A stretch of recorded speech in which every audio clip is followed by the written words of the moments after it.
So what's up guys? May bago na naman tayong video tutorial.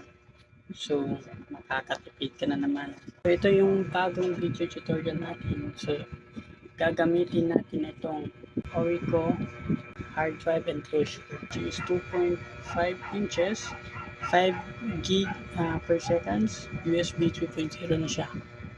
So ito yung gagamitin natin para sa external hard drive na makikita natin, makukuha natin sa lumang laptop natin or sirang laptop natin na hindi na natin ginagamit. So kunin natin yung hard drive nun, then gawin natin external hard drive. So eto na.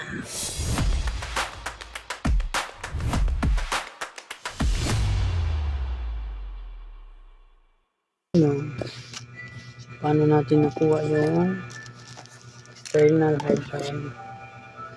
So dito natin yan kinuha sa isang laptop. So lumang laptop na hindi na natin ginagamit, buksan natin siya. My oldest laptop, sira yung LCD. So dahil sira and then mahal, hindi ko na siya binilhan ng bagong LCD. And then sobrang luma naman din. So spec na din siya, update yan yung hardware niya, so hindi ko na pinag. So ngayon, so magagamit ko naman yung hard drive niya. Ito na lang yung kinuha natin. So ito, I will show you how we get it. Sa mga laptop dyan na junk. So pwede nyo itong gayahin. Pwede kayo magbili ng isang computer na para sa hard drive, which is magagamit natin yan para sa external hard drive. So dito natin yan siya makikita, paano siya dito, nakadikit yun siya dito yung siya nakadikit. Kinuha ko yan siya, hindi ko naman magamit yung laptop, yung stock na to, my oldest laptop. So dito natin makikita. So ito, may gig siya na 500 gig. Meron din sa ibang laptop may 1 tera. 500, may iba nga 56 yan. Iba-iba yung size na. Pero ito nasa 500 gig. So okay na. Gawin natin external laptop. Okay pa naman to. Sirang laptop, pwede natin kunin yung hard drive niya. Okay. Let's see.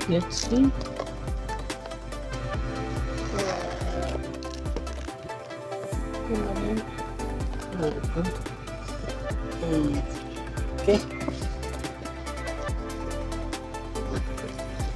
Ayan siya.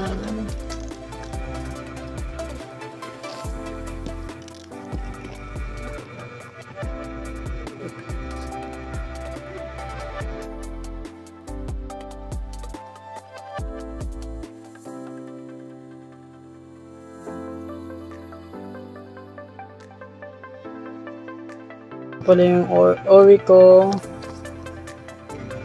2.5 inch hard drive enclosure.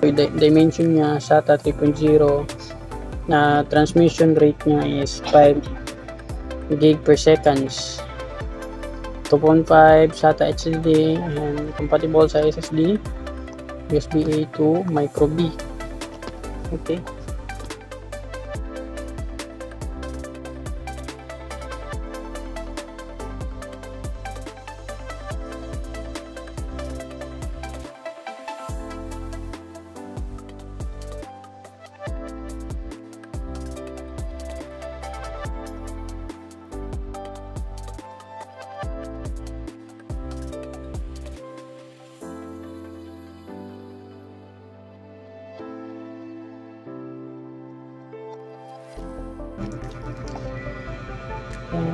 Bakit ako naka-block?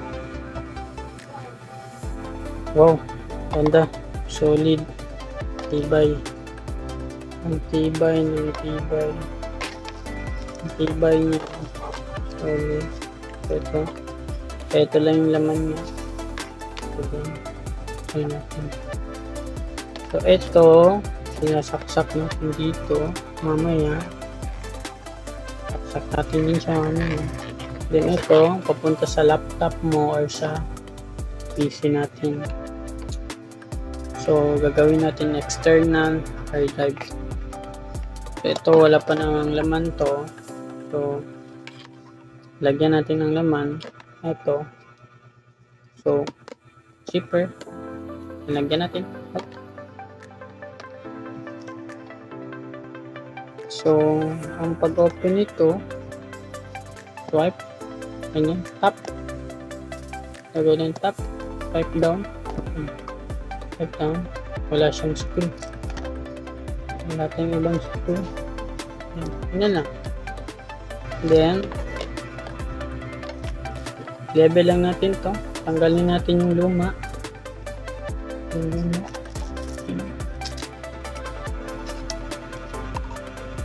After sa mga hard drive, meron tayo. Tanggalin natin yung luma. Kamayan na lang natin to. Kamayan.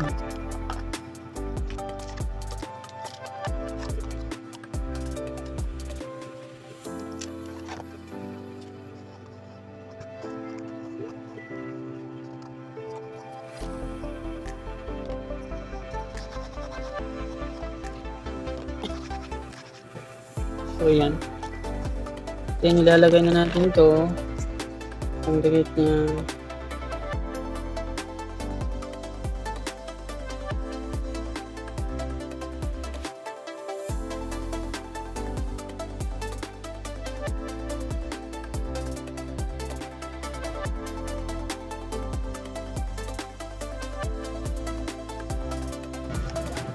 So, lagyan natin cotton.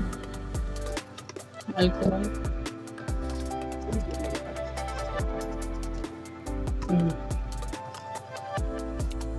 Pwede din yan. Alcohol mo din yan. Para malinis yung mga material. Yan. Okay na yan. Okay. Yan. Okay.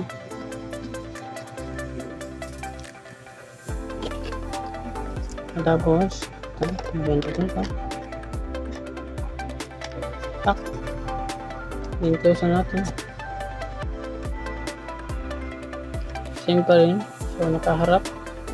Harap siya. Then, logo. Ayun dito. Top up.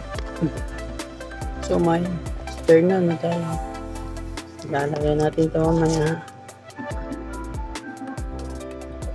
Test natin to sa PC mamaya. So, in the next video, try natin. External.